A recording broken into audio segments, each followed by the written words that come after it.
Shalom, meus queridos irmãos. Esta semana nós vamos estar novamente dando início aos estudos das porções, ou seja, das Parashot. E neste sábado nós estaremos começando um novo ciclo da Torá, dando início através do primeiro estudo, que é o tema Bereshit, que significa no princípio. E eu gostaria de compartilhar com vocês algumas ideias baseadas nesta porção, alguns comentários de alguns versículos, e eu creio que será um assunto bem interessante e que nós podemos aprender com a própria palavra de Deus o significado de todas as coisas. Sabemos que no primeiro capítulo de Bereshit nós iniciamos com a criação do mundo, o seu verdadeiro significado, depois a criação do homem e depois nós vamos ver a queda do homem. E é nesse ponto que eu gostaria de estar meditando com vocês e espero que essa mensagem possa edificar a sua vida. E o primeiro comentário que eu gostaria de fazer se encontra em Bereshit, Gênesis, capítulo 3, versículo 5, que diz assim: porque Deus sabe que no dia em que você comer dele, seus olhos se abrirão e você será como Deus, conhecendo o bem e o mal.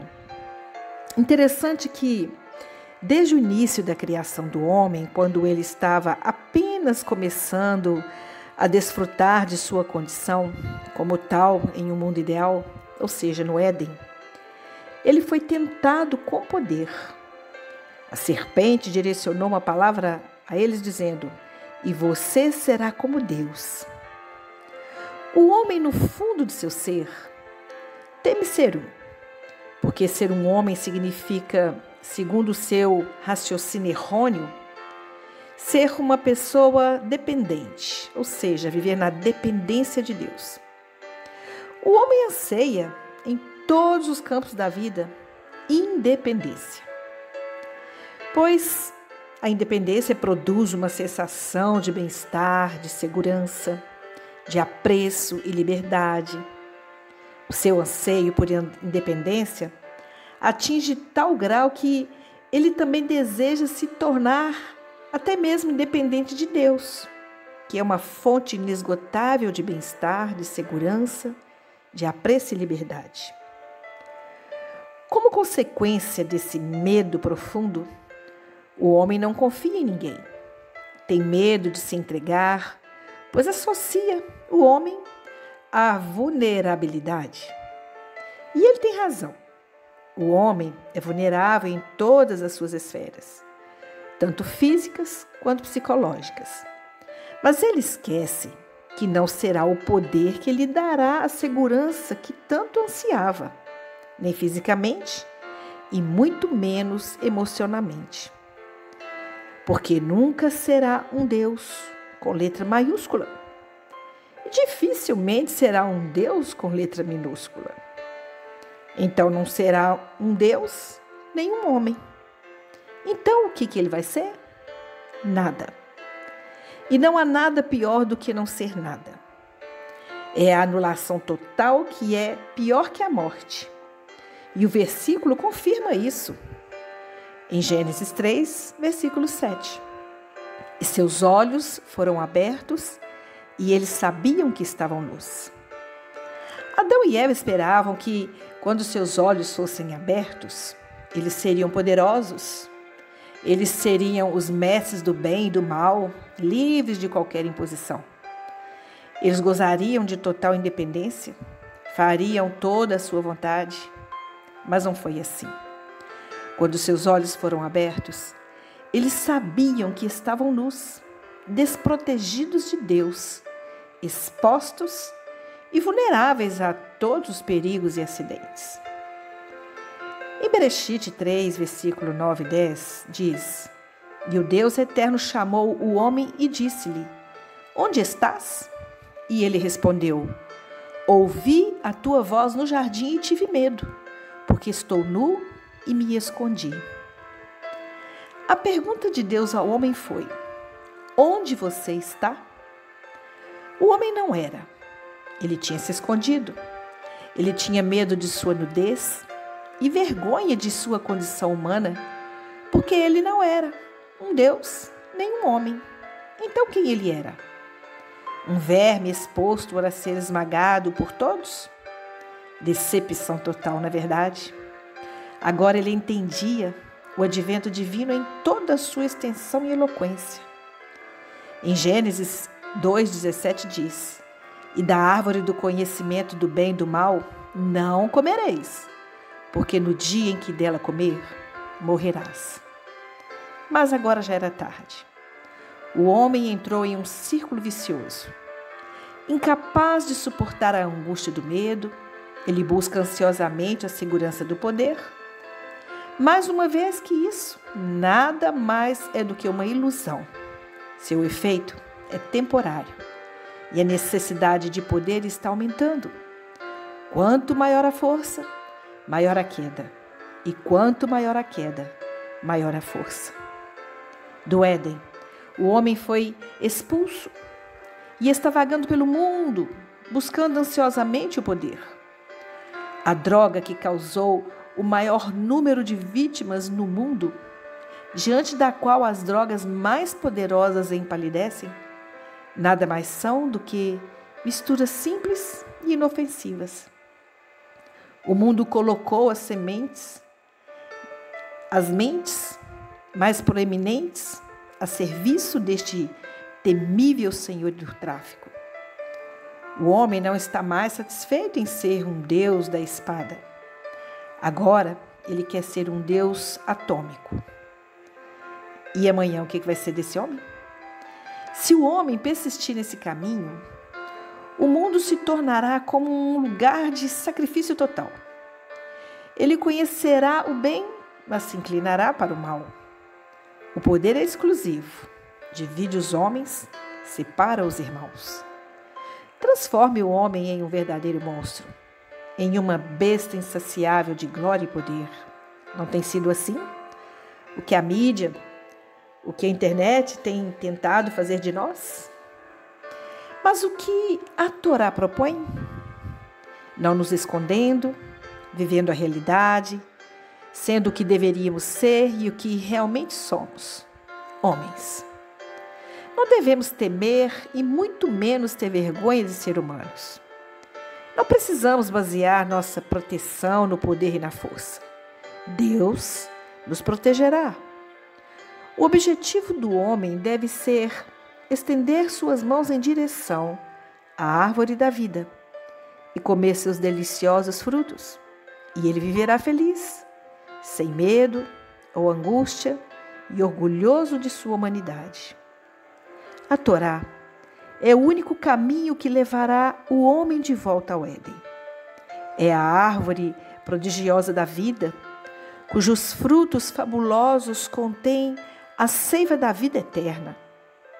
O sábio rei Salomão confirma isso quando ele diz em Provérbios 3, versículo 18: ela, ou seja, a Torá, é a árvore da vida para aqueles que se agarram, que se apegam a ela.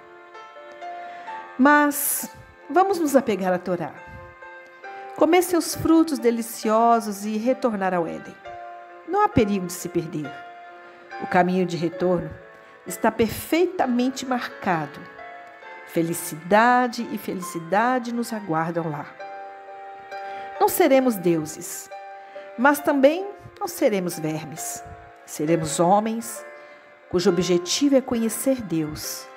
A ciência do futuro será: conheça aquele que disse e o mundo foi feito.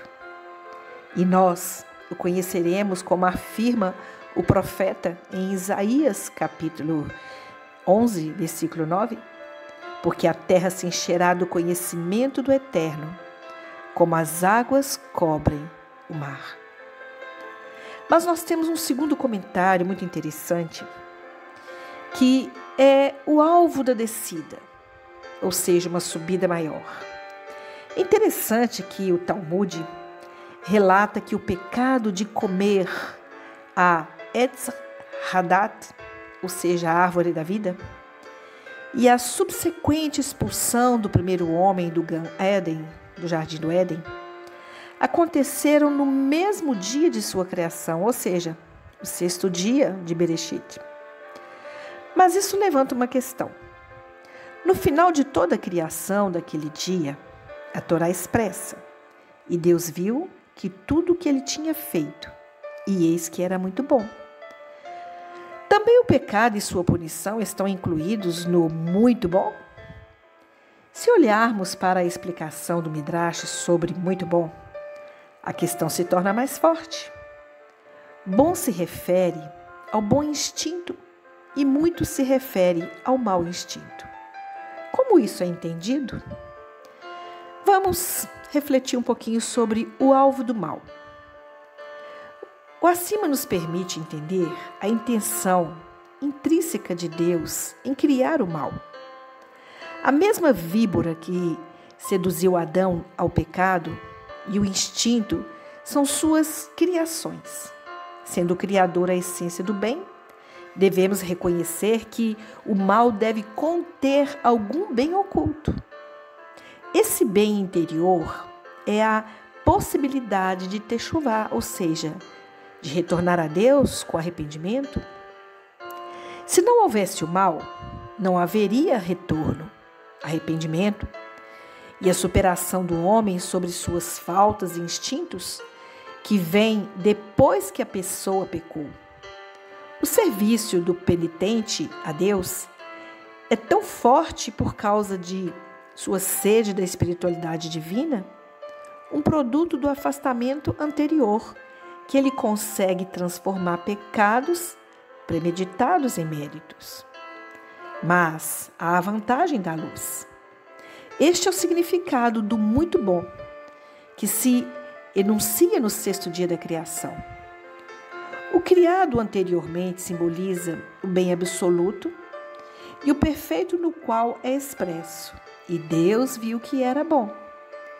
Mas, sobre a criação do homem, com o instinto mau, disse muito bom, pois através desse desafio é possível alcançar uma maior elevação espiritual. O pecado em si é um mal absoluto, uma vez que é contrário à vontade divina, mas quando o homem se arrepende do mal cometido e retorna a Deus e à sua Torá, é possível que ele alcance uma altura maior do que a dos tzedakim, ou seja, dos justos, uma vez que a luz é gerada das trevas e é mais poderosa do que a luz que ilumina onde nunca houve. É possível apelar.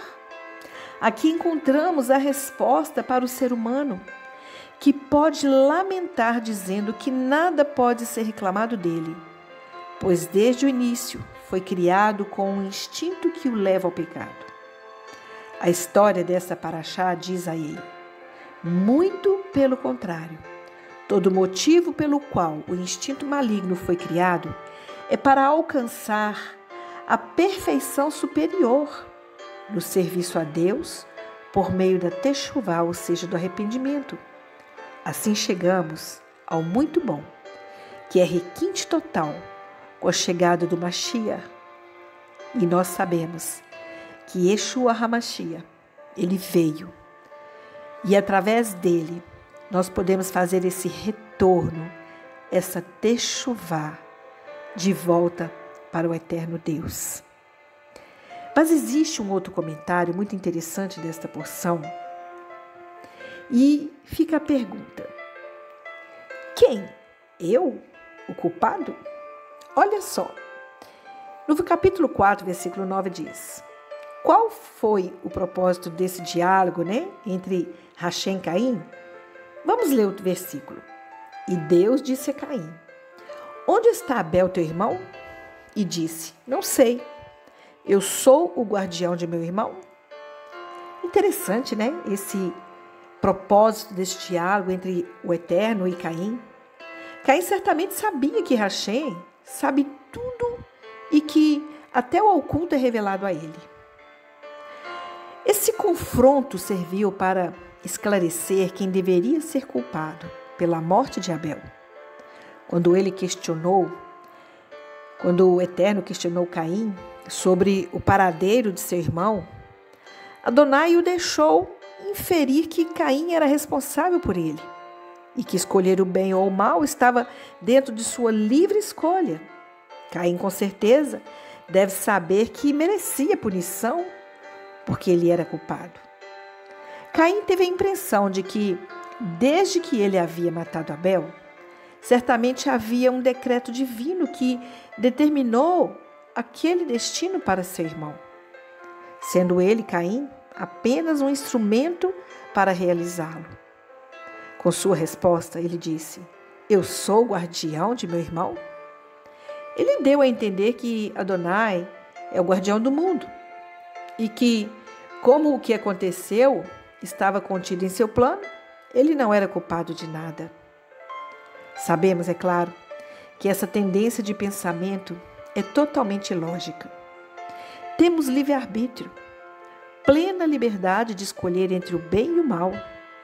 Portanto, somos os únicos responsáveis por nossas ações, sejam elas boas ou más.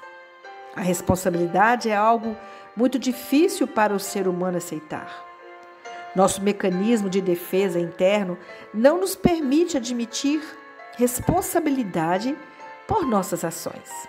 Na verdade, muitas vezes, antes de aceitar nossa culpa, passamos a atribuí-la aos outros, aos nossos colegas de trabalho, aos nossos cônjuges, aos nossos filhos, aos nossos amigos. Por que é tão difícil aceitar a culpa? Talvez porque gostamos de pensar que somos perfeitos e não podemos imaginar que realmente poderíamos ter feito algo que mostra nossa imperfeição ou nossos defeitos. No entanto, para alcançar a retificação pessoal, devemos nos tornar totalmente cientes de nossas transgressões. Em muitas ocasiões, se pudéssemos aceitar nossa responsabilidade, teríamos um efeito muito mais positivo em nosso meio ambiente.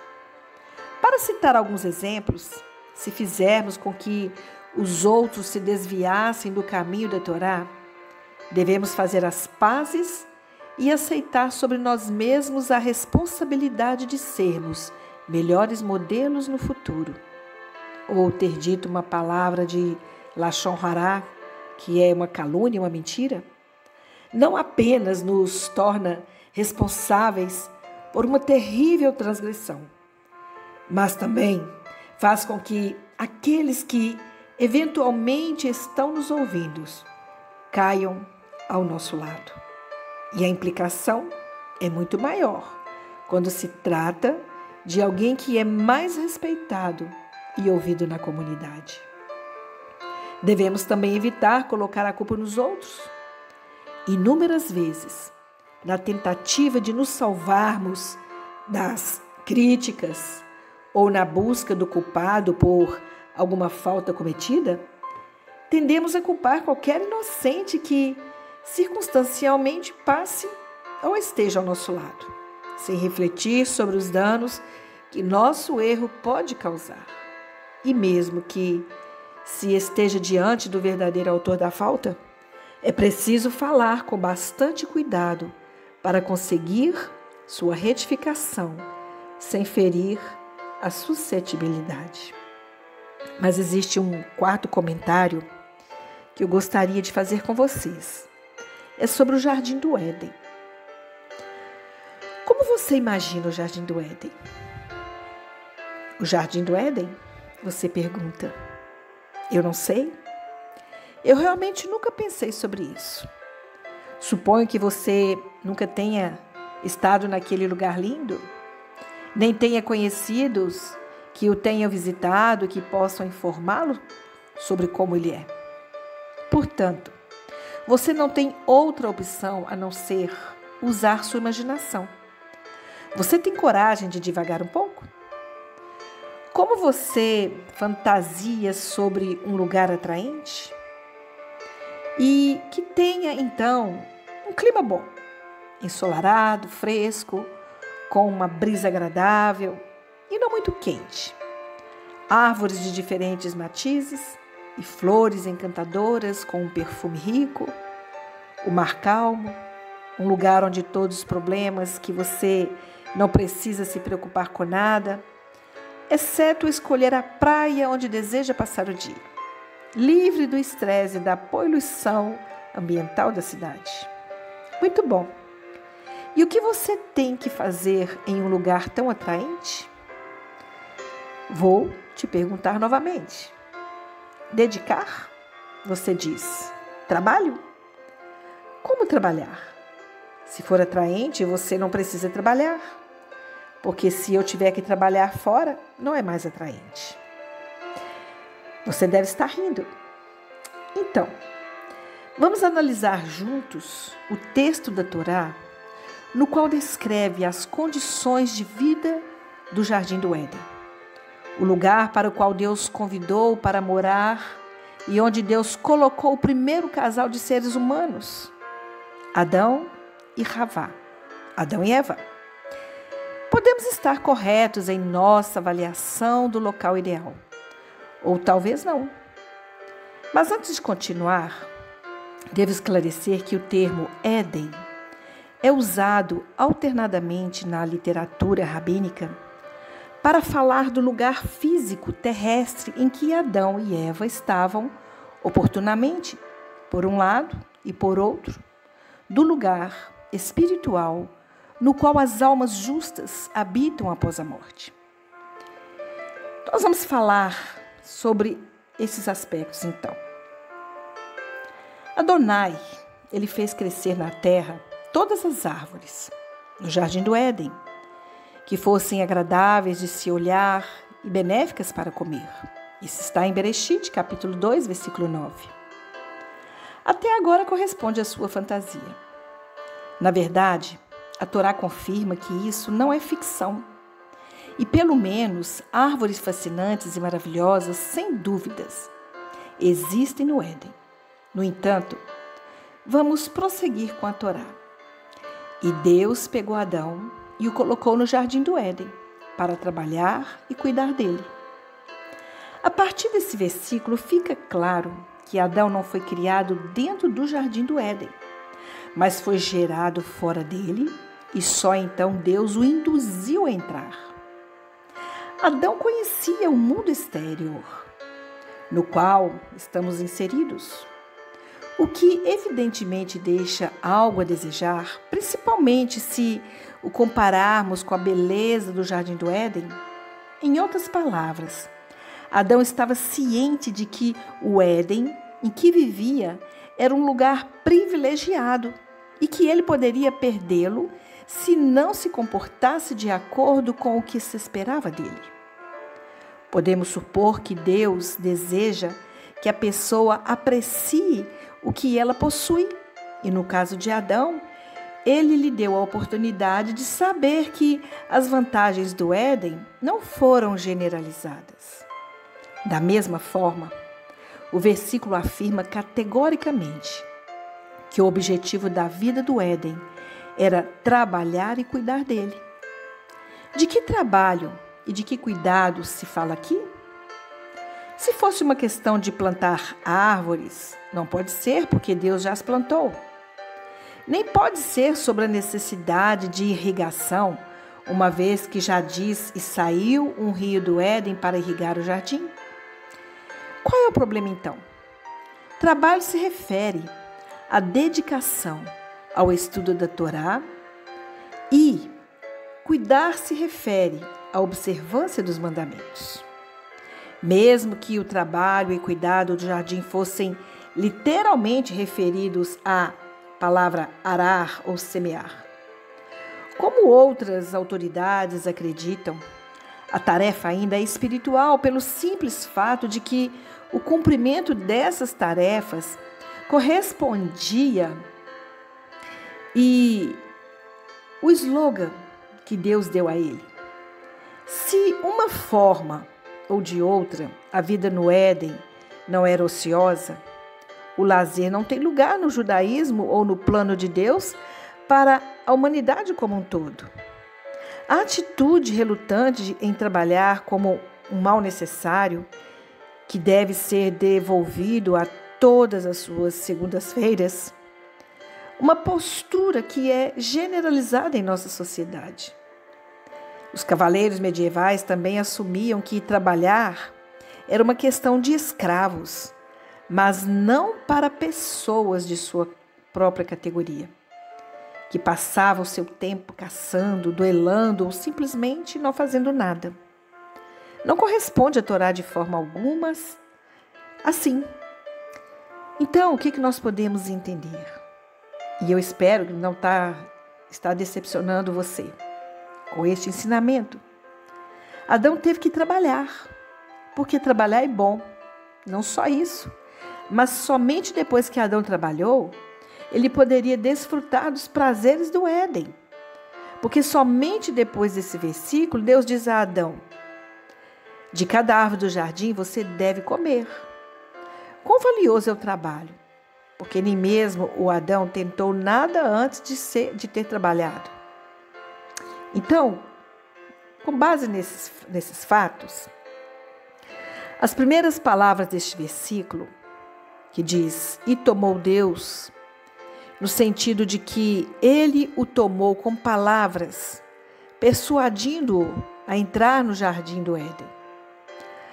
A pergunta óbvia é, por que Deus precisou seduzir Adão para um lugar mais elevado? Não é óbvio que Adão sozinho queria viver neste jardim? Um jardim exclusivo? Antes de responder a essa pergunta, devo esclarecer que a mesma explicação em outros lugares onde a Torá usa a palavra tomar com respeito a uma pessoa. Em todos os casos, surpreende-se que as partes interessantes devam realmente ser convencidas, uma vez que, em todos os casos análogos, a proposição parece ser um privilégio para o candidato. Vejamos. Sara persuadiu Agar a querer se casar com seu marido para ter filhos com ele. Ou seja, posteriormente aconteceu a situação equivalente ao momento de assumir os levitas. Porque todas essas oportunidades exigem, por sua vez, o uso da persuasão para convencer. Possivelmente a resposta seja a seguinte: em todos os casos mencionados, a oferta foi uma progressão espiritual. Avançar em assuntos místicos significa um compromisso em todos os níveis de viver irrevogavelmente de acordo com a categoria religiosa que corresponde ao grau espiritual desejado. Como nada, absolutamente nada, é gratuito na vida e todo privilégio deve ser retribuído e compensado com um comportamento equilibrado, uma pessoa conscienciosa e coerente leva em consideração todos os aspectos relativos ao seu progresso, para que as decisões tomadas sejam manter ao longo do tempo e ajudar a crescer ainda mais. Em todos os casos que nós mencionamos, no caso de Adão e de Agar. Mas voltando aqui para Adão e Eva, depois de pecar, Deus mostrou a eles que o jardim do Éden não era mais o lugar certo para seu novo estado espiritual frustrado. Ou seja, que o nível de Adão não era proporcional aos desafios que o jardim do Éden oferece. Nesse ponto dos eventos, Adão acreditava que sozinho ainda poderia recuperar o que quebrou. Geralmente as pessoas não estão lúcidas sobre seus próprios lapsos e não percebem suas quedas morais. Mas não era assim para ser. Deus deveria tê-los expulsado do lugar para reconhecer que ele estava temporariamente sem condições de viver no jardim do Éden. Ele deve retornar ao mundo desprivilegiado e se recuperar para ficar em forma e entrar novamente. Na entrada do jardim do Éden, Deus colocou o querubim em um lado e uma lança giratória do outro. Qual é o papel do querubim? Ou seja, o querubim, com as imagens que foram postadas no topo da Arca das Tábuas da Lei, no santuário, no Mishkan, e explica que, assim como lá o querubim, eles representam as pessoas justas e santas que surgem da observância correta e completa da lei da Torá. Esses, então, são os modelos de vida das pessoas com quem compartilhamos a vida em cada geração. Se imitarmos sua conduta exímia, chegaremos mais perto no caminho para retornar ao Éden. Caso contrário, lanças giratórias intervêm, fazendo-nos ver o desvio e instalando-nos a olhar para o Éden. Quer queiramos ou não, nosso destino está determinado. Depende de nós que a estrada não seja traumática. No entanto, como seres, Deus, vinho, temos direito ao espaço imbatível que Deus criou para nós. Esse lugar não é o que nós, com nossos conceitos limitados, apreciamos, mas é o ótimo para Deus. Baruch Hashem, que o Eterno possa acrescentar na nossa vida a sua palavra. E o mais interessante de tudo é que esse mesmo Deus maravilhoso, Ele, mesmo sabendo que o homem é pecador, mesmo sabendo que o homem foi expulso do jardim, Ele cria uma solução. Yeshua, a luz do mundo, que veio direto do coração de Deus para o nosso coração. Por meio dele, nós podemos retornar ao jardim e apreciar as belezas de Deus.